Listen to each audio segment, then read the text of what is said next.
ഈ B J പിയും C P എമ്മും തമ്മിലുള്ള ഒരു ധാരണയെ പറ്റിയുള്ളൊരു ചർച്ച, അതുമായി ബന്ധപ്പെട്ടൊരു ചർച്ചയിൽ സഖാവ് പി ജയരാജനെ പോലെ ഒരാളെ RSSകാരാൽ ആക്രമിക്കപ്പെട്ടൊരു മനുഷ്യനെ CPM ചർച്ചയ്ക്ക് അയക്കുന്ന എത്രമാത്രം ക്രൂരമാണ് എന്ന് ഞാൻ ആലോചിക്കുകയായിരുന്നു. ഇവിടെ ഈ സർക്കാരും BJPയും തമ്മിൽ 5 വർഷക്കാലമായി ഉണ്ടാക്കി വെച്ചിരിക്കുന്ന ഒരു ഡീൽ, ആ ഡീൽ ഏറ്റവും ഒടുവിൽ ബാലശങ്കറിലൂടെ പുറത്തു വന്നതിന്റെ പ്രകടമായ ഉദാഹരണമാണ് ഇന്നത്തെ ഈ പത്രിക തള്ളൽ. ഈ പത്രിക തള്ളൽ എന്ന് പറയുന്നത് നമ്മൾ വിചാരിക്കുന്ന പോലെ വളരെ അവിചാരിതമായി സംഭവിച്ച എന്തെങ്കിലും ഒന്നല്ല. ഇത് വളരെ ആസൂത്രിതമായി സംഭവിച്ചതാണ്. ഗുരുവായൂരിലെ നിവേദിതയ്ക്ക് സംസ്ഥാന അധ്യക്ഷൻ ഒപ്പിട്ടില്ല പോലും, ദേവികുളത്തെ ധനലക്ഷ്മി സ്വന്തം ഒപ്പിട്ടില്ല പോലും. സംശയമൊന്നുമില്ലല്ലേ? ഇവർ പറയുന്നു 40 സീറ്റുമായി ഞങ്ങൾ അധികാരം പിടിക്കുവാൻ പോവുകയാണ് എന്ന് പറയുന്നവർ ഗൗരവത്തോടുകൂടി പത്രിക പൂരിപ്പിക്കുവാൻ പോലും തയ്യാറാകുന്നില്ല. എന്തിനു വേണ്ടിയിട്ട്? CPM-നെ സഹായിക്കുവാൻ വേണ്ടിയിട്ട്. നീ കുറെ നേടുന്നുണ്ടല്ലോ. കോൺഗ്രസിന്റെ സ്ഥാനാർത്ഥി ആരാണ് എന്ന് നോക്കിയതിനു ശേഷമാണ് CPM അവിടെ സ്ഥാനാർത്ഥിയെ നിൽക്കുന്നത്. അതിനുശേഷം അവർ തമ്മിൽ ധാരണ ഉണ്ടാക്കുകയും ഈ 2 സീറ്റിലെ പത്രിക തള്ളപ്പെടുകയും ചെയ്യുന്നു. ഞാൻ ഇങ്ങനെ RSSന്റെ അക്രമത്തിന് ഇരയായിട്ടുള്ള ആളാണ്, അയാളെ തന്നെ അയച്ചത് എന്ന് പറയുന്നത് നേരത്തെ കോൺഗ്രസിന്റെ വക്താവ് പറയുകയുണ്ടായി. അപ്പോൾ അദ്ദേഹത്തിന്റെ വാചോടാപം കൊണ്ട് ഈ നാട്ടിലെ ജനങ്ങൾക്ക് മുമ്പിലുള്ള യാഥാർത്ഥ്യമൊന്നും മറച്ചു വെക്കാനാവില്ല. കോലീബി സഖ്യം ഉണ്ടാക്കിയത് ആരാണ്? കോൺഗ്രസും ലീഗും BJPയും തമ്മിലുള്ള സഖ്യമുണ്ടാക്കിയത് 91 തെരഞ്ഞെടുപ്പിൽ ഒരു യാഥാർത്ഥ്യമാണല്ലോ. രാജഗോപാൽ അടക്കം 91 അങ്ങനെ ഒരു കോൺഗ്രസ് ലീഗ് BJP സഖ്യമുണ്ടായിരുന്നു എന്ന് പറഞ്ഞല്ലോ, മനസ്സിലാക്കി കളഞ്ഞല്ല. അപ്പൊ ഇപ്പോ ഈ തെരഞ്ഞെടുപ്പിൽ ഒരു പുതിയ മാതൃകയിൽ ആ ജനങ്ങളെ കബളിപ്പിക്കാനുള്ള ശ്രമമാണ് ഈ UDF-ഉം BJPയും ചേർന്ന് നടത്തിക്കൊണ്ടിരിക്കുന്നത്. അതിന്റെ നാടകമാണ് ഇന്ന് ഈ പത്രിക തള്ളിപ്പോയതിലൂടെ കാണാനാവുന്നത്. അദ്ദേഹം KG മാരാർ എന്ന പേര് ഉച്ചരിക്കുന്നത് ഞാൻ തിരിച്ച് കഴിഞ്ഞ ദിവസം MT രമേശ് പറഞ്ഞു പിണറായി വിജയന്റെ ഏജന്റ് ആയിരുന്നു KG മാരാർ എന്ന് എന്നെ കൊണ്ട് തിരിച്ചു പറയിക്കുവാനാണ് എന്ന്. അദ്ദേഹത്തിന്റെ പാർട്ടിയിൽ ആരെങ്കിലും അദ്ദേഹത്തിനെതിരെ അങ്ങനെ ഒരു ആരോപണം ഉന്നയിച്ചാൽ എന്നെ അതിൽ കുറ്റക്കാരനായി പറയരുത്. അദ്ദേഹം ആ ചാപ്റ്റർ തുറന്നതുകൊണ്ട് 1-2 കാര്യങ്ങൾ പറയാം. അദ്ദേഹം ഇവിടെ രാജഗോപാലിനെയാണല്ലോ ഉദ്ധരിച്ചത്. അതേ രാജഗോപാൽ തന്നെ മാർച്ച് മാസം 10-ാം തീയതി 2021 പറഞ്ഞിട്ടുണ്ട്, കോൺഗ്രസ് ഭരണത്തിൽ വരാതെ ഇരിക്കാൻ പലപ്പോഴും ഞങ്ങൾ LDF-ന് വോട്ട് ചെയ്തിട്ടുണ്ട്. രാജഗോപാലിനെ അങ്ങ് വിശ്വസിക്കുന്നുണ്ട് എങ്കിൽ രാജഗോപാലിന്റെ ഈ സ്റ്റേറ്റ്മെന്റ് അങ്ങ് വിശ്വസിക്കുമെന്ന് ഞാൻ വിചാരിക്കുന്നു. ഇനി കോലീബി സഖ്യത്തെ പറ്റി അങ്ങ് പറഞ്ഞു. കോലീബി സഖ്യത്തെ പറ്റി അങ്ങ് പറഞ്ഞപ്പോൾ ആ കാലയളവിൽ BJPയുടെ സംസ്ഥാന പ്രസിഡന്റായിരുന്ന ശ്രീ K. രാമൻപിള്ള അദ്ദേഹം മാധ്യമത്തിന് ഒരു അഭിമുഖം കൊടുത്തു. ആ അഭിമുഖത്തിൽ അദ്ദേഹം വളരെ കൃത്യമായി പറയുന്നുണ്ട്, അങ്ങനെ ഒരു സഖ്യമേ രൂപീകരിക്കപ്പെട്ടിട്ടില്ല. പിന്നെ താങ്കൾ ഉദ്ധരിച്ച PP മുകുന്ദൻ അദ്ദേഹം മനോരമയ്ക്ക് തന്നെ കൊടുത്ത ഒരു ഇന്റർവ്യൂവിൽ അദ്ദേഹം പറയുന്നുണ്ട്, ആ കാലഘട്ടത്തിൽ അത്തരത്തിലുള്ള ധാരണ രൂപീകരിക്കാൻ ശ്രമിച്ചിരുന്നു, പക്ഷേ കോൺഗ്രസും ലീഗും ഞങ്ങൾക്ക് വോട്ട് ചെയ്യാത്തത് കൊണ്ട് അത് പരാജയപ്പെട്ടു എന്ന് താങ്കൾ പറഞ്ഞയാൾ തന്നെ തിരിച്ചു പറയുമ്പോൾ ആ വിഷയത്തിൽ താങ്കൾക്ക് എന്താണ് പറയാനായിട്ടുള്ളത്? ഒരു ആവേശത്തിലെടുത്ത് ചാടി വേണ്ടായിരുന്നു അല്ലേ? പിന്നെ ജമാഅത്തെ ഇസ്ലാമിയെ പറ്റി താങ്കൾ പറഞ്ഞു. ജമാഅത്തെ ഇസ്ലാമിയുമായിട്ട് മുക്കം മുനിസിപ്പാലിറ്റിയിൽ ചേർന്ന് ഭരിച്ചത് CPM അല്ലേ? അതങ്ങ് മറന്നുപോയതാണോ? ജമാഅത്തെ ഇസ്ലാമിയുടെ പരമ്പരാഗതമായ വോട്ട് ഞങ്ങൾക്കാണ് ലഭിക്കുന്നത് എന്ന് പറഞ്ഞത് അങ്ങയുടെ നേതാവായ ശ്രീ പാലോളി മുഹമ്മദ് കുട്ടിയല്ലേ? ബാലശങ്കർ സൂചിപ്പിച്ചത് എന്താണ്? ഇവിടെ കൃത്യമായി സർക്കാർ ഒരു ഡീൽ ഉണ്ടാക്കിയിരിക്കുന്നു. ആ ഡീൽ അങ്ങ് അറിയാതെ പോകുന്നതാണ്. ഇവിടെ ശ്രീ എമ്മിന്റെ മധ്യസ്ഥതയിൽ ഒരു ചർച്ച നടന്നിട്ടുണ്ട് എന്ന് അങ്ങും ചർച്ച നടന്നിട്ടില്ല എന്ന് ഗോവിന്ദ മാസ്റ്ററും പറയുന്നു. എന്താണ് ഒരു ചേർച്ചയില്ലായ്മ? നിങ്ങൾ ഒരു പാർട്ടിയുടെ സമുന്നതരായ ഒരു പ്രദേശത്തു നിന്നുള്ള 2 നേതാക്കന്മാർ 2 തരം സ്റ്റേറ്റ്മെന്റുകൾ പറയുമ്പോൾ തന്നെ അതിൽ നിഗൂഢമായി ഒന്നില്ലേ?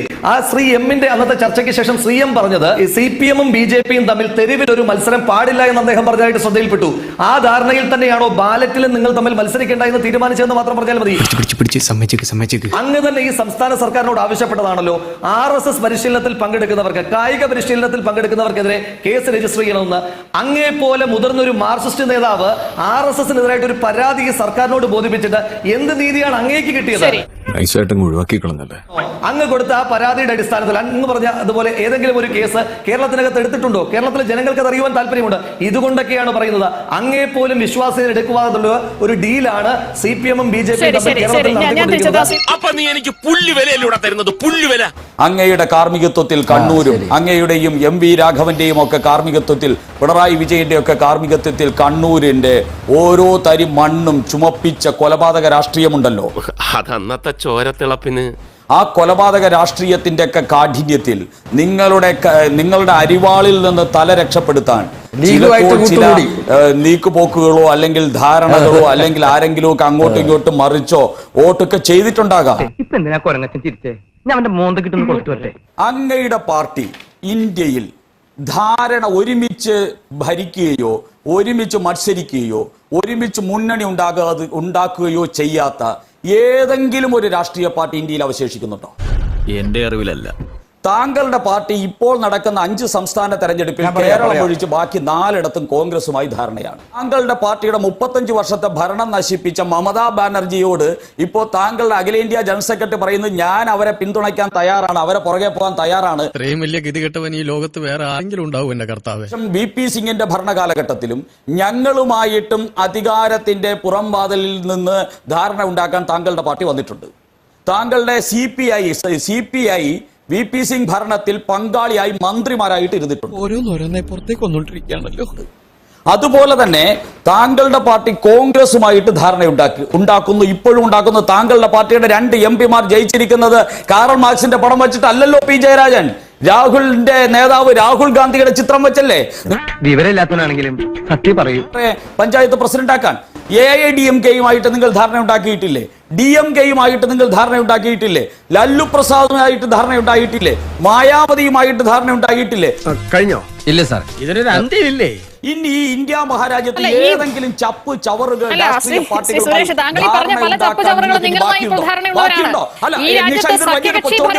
ഇതൊരു വലിയ പ്രശ്നമേ അല്ല.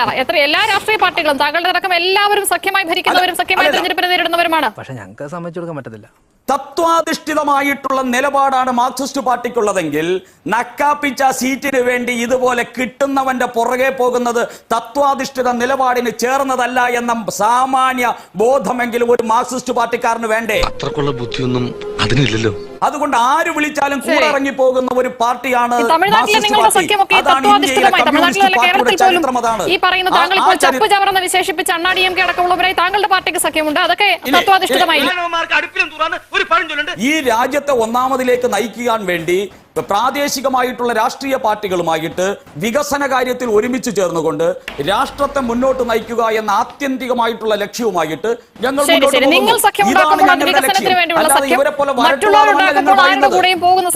എങ്ങനെയുണ്ട് എന്റെ ബുദ്ധി കൊണ്ടുപോയി ഉപ്പിലിട്ട് വെക്കേ. RSS BJP ലീഗുമായിട്ട് രഹസ്യ ചർച്ച നടത്തിയിട്ടുണ്ട്, കോൺഗ്രസുമായിട്ട് ചർച്ച നടത്തിയിട്ടുണ്ട്, സീറ്റ് ധാരണയെത്തിയിട്ടുണ്ട് എന്ന് സുരേഷ് സമ്മതിച്ചതിൽ വളരെയധികം സന്തോഷമുണ്ട്. താങ്കളുടെ ഞങ്ങളെ സംബന്ധിച്ചിടത്തോളം ഞങ്ങൾക്ക് ഒരു രഹസ്യം സമ്മതിച്ചിട്ടില്ല. ഞാൻ പറഞ്ഞിട്ടില്ല. RSS രൂപീകരിച്ച BJP-യുമായിട്ടോ ഞങ്ങൾ എവിടെയും ഒരു സീറ്റിന് വേണ്ടിയിട്ടോ വോട്ടിന് വേണ്ടിയിട്ടോ യാതൊരു രഹസ്യധാരണയും ഉണ്ടാക്കിയിട്ടില്ല. CPM-നെ സംബന്ധിച്ചിടത്തോളം അതിന്റെ നിലപാടുകളെല്ലാം തുറന്ന പുസ്തകം പോലെയുള്ളതാണ്. എന്റെ പൊന്നോ, എന്തൊരു തള്ളാണോ. ഇപ്പോ BJP-യുടെ സ്ഥാനാർത്ഥിത്വം നഷ്ടപ്പെട്ട തലശ്ശേരി മണ്ഡലത്തിൽ 1979 നടന്നിട്ടുള്ള തെരഞ്ഞെടുപ്പിൽ മഹാനായിട്ടുള്ള EMS പറഞ്ഞത് RSS-ന്റെ വോട്ട് ഞങ്ങൾക്ക് വേണ്ട എന്നാണ്. പറഞ്ഞപ്പോ എത്ര പെട്ടെന്ന് തീർന്നല്ലേ. അപ്പൊ RSS രൂപീകരിച്ച ജനസംഘവുമായോ RSS രൂപീകരിച്ച BJP-യുമായിട്ടോ യാതൊരു തെരഞ്ഞെടുപ്പ് സഖ്യവും ഞങ്ങൾ ഉണ്ടാക്കിയിട്ടില്ല. ഇവിടെ സുരേഷ് ചോദിച്ചു, ചുമ്മാ നമ്പർ സത്യം പറ.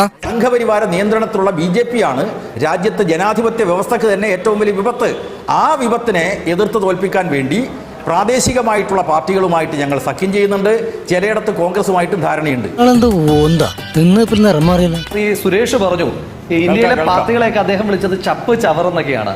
ആ ചപ്പ് ചവറിൽ അദ്ദേഹം ഉൾപ്പെടുത്തിയിരിക്കുന്നത് ശ്രീമതി മമതാ ബാനർജി അദ്ദേഹം ഉൾപ്പെടുത്തിയിട്ടുണ്ട്, AIDMK ഉൾപ്പെടുത്തിയിട്ടുണ്ട്. ഈ ഇതൊക്കെ ചപ്പും ചവറുമാണ് എങ്കിൽ അവരുമായിട്ടൊക്കെ നിങ്ങൾ സഖ്യം ചേർത്തിട്ടുണ്ട്. അപ്പൊ BJP എല്ലാ ചപ്പും ചവറും ഇടുന്ന വേസ്റ്റ് പിന്നാണെന്നാണോ താങ്കൾ പറയുന്നത്? അയാള് വെറും വെകിളി വാസു. പിന്നെ സഖാവ് ജയരാജന്റെ പ്രസ്താവനയോട് എനിക്ക് വേദന തോന്നി. കാരണം അദ്ദേഹം ബംഗാളിൽ നിങ്ങളെ സംരക്ഷിച്ച് നിർത്തുന്ന ഞങ്ങളെ മുക്കുവണ്ണം എന്നൊക്കെയാണ് വിളിക്കുന്നത്. അങ്ങനെയാണെങ്കിൽ ചെമ്പ് പോലും അല്ലാത്ത നിങ്ങളുമായിട്ട് തമിഴ്നാട്ടിൽ നിങ്ങൾക്ക് 2 MP ഉണ്ടാക്കി തന്ന ആളുകളാ. ആ നന്ദിയെങ്കിലും നമുക്ക് കാണിക്കണം. പോട്ടെ. നന്ദിയുടെ കാര്യത്തിൽ രാജേന്ദ്രനും പട്ടികൾ ഒരുപോലെയാണ് സാർ. വാലില്ല എന്നുള്ളൊരു വ്യത്യാസം മാത്രമേ ഉള്ളൂ. ഈ കോൺഗ്രസ് നശിക്കണമെന്ന് ശ്രീ സുരേഷ് സൂചിപ്പിച്ച അതേ ആഗ്രഹം പങ്കുവെച്ച മറ്റൊരാളുണ്ട്. ആരാണെന്നറിയാമോ? സഖാവ് EMS നമ്പൂതിരിപ്പാട്. അന്ന് അദ്ദേഹം പറഞ്ഞു കോൺഗ്രസ് നശിക്കുവാൻ ഏത് ചെകുത്താനെയും ഞങ്ങൾ കൂട്ടുപിടിക്കുമെന്ന്. അന്ന് അദ്ദേഹം കൂട്ടുപിടിച്ച ചെകുത്താനായിരുന്നു ഇന്ത്യയിലെ BJP. ഒരക്ഷരം പോലും തെറ്റിയില്ല. ഇവിടെ BJP രൂപീകരിക്കപ്പെട്ടിട്ടില്ല എന്നാണ് ഇവർ പറയുന്നത്. KG മാരാർ ഒരു സ്ഥലത്ത് മത്സരിക്കുന്നു, മറ്റിടത്ത് പിണറായി വിജയൻ മത്സരിക്കുന്നു. KG മാരാർ ഏത് പാർട്ടിയാ? പിണറായി വിജയൻ ഏത് പാർട്ടിയാ? കേരളത്തിലെ ജനങ്ങൾക്ക് സംശയം ഉണ്ടാകും എന്നുള്ളതുകൊണ്ട് ഞാൻ പറയാം. KG മാരാറാണ് BJP, പിണറായി വിജയനാണ് CPM. നീ എന്താണ് ഒരു മണി അർത്ഥം വെച്ച് സംസാരിക്കുന്നേ? ഇവർ മത്സരിക്കുന്ന ആ മണ്ഡലങ്ങളിൽ പരസ്പരം വോട്ട് ഷെയറുകൾ ഉണ്ടാകുന്നു, വോട്ട് കച്ചവടം ഉണ്ടാകുന്നു. കൂത്തുപറമ്പിലെ BJP-യുടെ അല്ലെങ്കിൽ സംഘപരിവാറിന്റെ BJP എന്ന് വിട്ടുവെക്കൂ, RSSന്റെ വോട്ടുകൾ ആർക്കാണ് കിട്ടിയത്? പിണറായി വിജയന്. ഉദുമയിലെ CPM-ന്റെ വോട്ടുകൾ ആർക്കാണ് കിട്ടിയത്? അത് KG മാരാർക്ക്. ഇതേ ഞാൻ പറഞ്ഞോളൂ. തെളിയിക്കപ്പെട്ട സത്യം. LK അദ്വാനി ഏതു പാർട്ടിയാണെന്ന് നിങ്ങൾക്ക് സംശയമുണ്ടോ?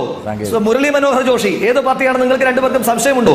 ആ മുരളി മനോഹർ ജോഷിയും LK അദ്വാനിയും അവിടെ തെരഞ്ഞെടുപ്പ് പ്രചരണത്തിന് വേണ്ടി വരുന്നത് ഏതെങ്കിലും BJP സ്ഥാനാർത്ഥിയെ വിജയിപ്പിക്കുവാൻ വേണ്ടിയിട്ടല്ല.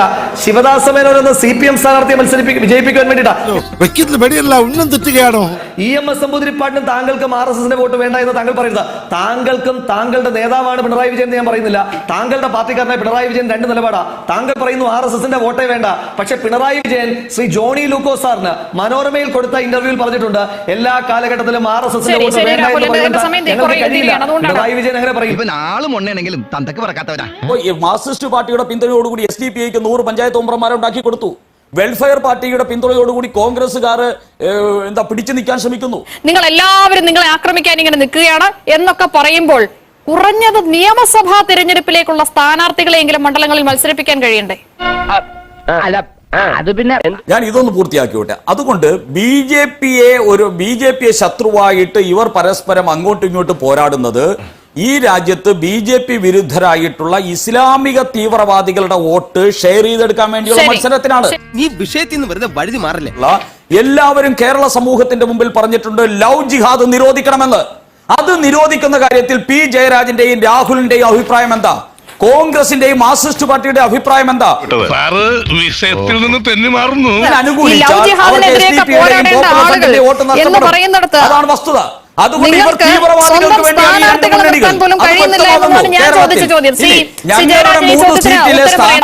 സ്ഥാനാർത്ഥികളുടെ നോമിനേഷൻ. മനസ്സിലായില്ലേ? മനസ്സിലായി. ഇന്നത്തെ സാഹചര്യത്തിൽ ഇന്ത്യൻ ജനാധിപത്യക്ക് കടുത്ത ഭീഷണിയാണ് രാജ്യത്തിലെ RSS BJP. ഒന്ന്, രാജ്യത്തിന്റെ ഭരണഘടനയെ പോലും തകർക്കാൻ ശ്രമിക്കുന്ന ശക്തിയാണ് RSS BJP. എന്തോ എങ്ങനെ SDPIക്ക് ഞങ്ങൾ സീറ്റ് ഉണ്ടാക്കി കൊടുത്തു എന്നാണ് പറയുന്നത്. SDP ആയാലും തിരക്കേടില്ല, RSS BJP ആയാലും തിരക്കേടില്ല, ജമാഅത്തെ ഇസ്ലാമി ആയാലും തിരക്കേടില്ല. ഒരു വർഗീയ ശക്തിയെയും പ്രോത്സാഹിപ്പിക്കുന്ന നിലപാടല്ല ഇടതുപക്ഷ ജനാധിപത്യ മുന്നണിക്കുള്ളത്. അങ്ങനെ എന്തെങ്കിലും സംഭവിക്കണമെന്നുണ്ടെങ്കിൽ ക്യാപ്റ്റൻ ഗ്ലീറ്റസ് ചാകണം.